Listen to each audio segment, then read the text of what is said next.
Hey kids, so this is kind of already a weird one because normally when I talk on this channel it's over some dorky animations and this is very obviously not a dorky animation.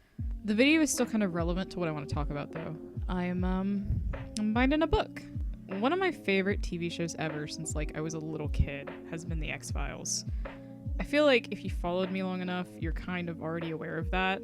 Like, if you're on my Tumblr, you know that I'm here for aliens and conspiracy theories and space and just, weird mystery paranormal stuff. And I know that I'm pretty in your face about it now, but it wasn't always like that.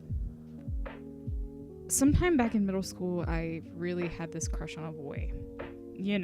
Gross middle school crushes on boys with nasty sideswept hair and acne, and they weren't actually as nice as your little middle school brain perceived them to be.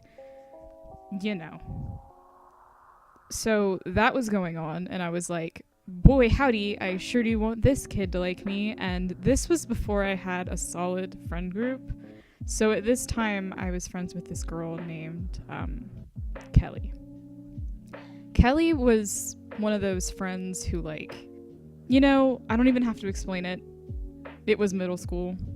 She wasn't really my friend. So at some point, I told Kelly about my crush on Bullcut McGee, and she was all, I'll tell you exactly what you have to do. And if you've ever seen any movie ever, you'd know that she told me that I basically just had to stop being myself. At the time, I was young enough and kind of desperate enough for this kid to like me that I thought that this was a really plausible idea. Mind you, I was kind of already picked on a lot because of the things I was into, both from other kids and from people who were supposed to be my friends.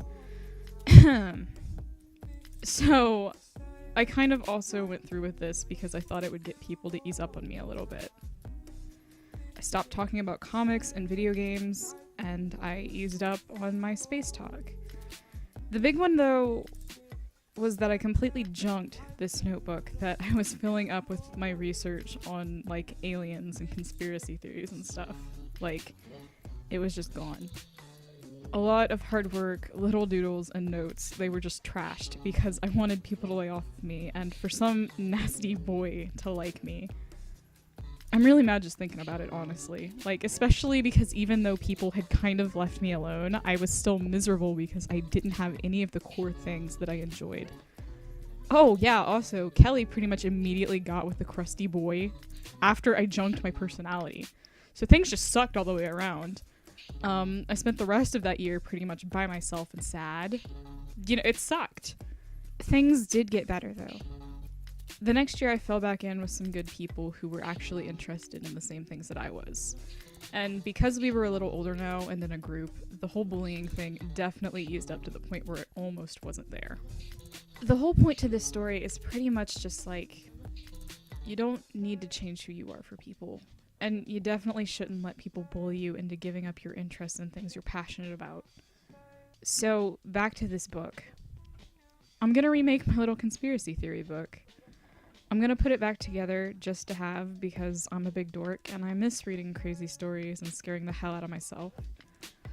I'm gonna make this book and have a nice time doing something I enjoy, and I'm not gonna let other people make me feel bad about it anymore. And I think that if you are someone who's gone through something similar, then maybe you should try to do the same. Because I don't think that anybody should be forced to give up something that they're really into just for the sake of fitting in. I think it's absolutely ridiculous, and I don't know, it's stupid. And you probably deserve better if you're hanging around with people who do that to you. This was just a little rant, I guess. I'm feeling awfully nostalgic, and I am actually really excited to be remaking this book, so I had to tell someone about it. That was it. So I'll see you guys next time. Thanks for listening. Bye.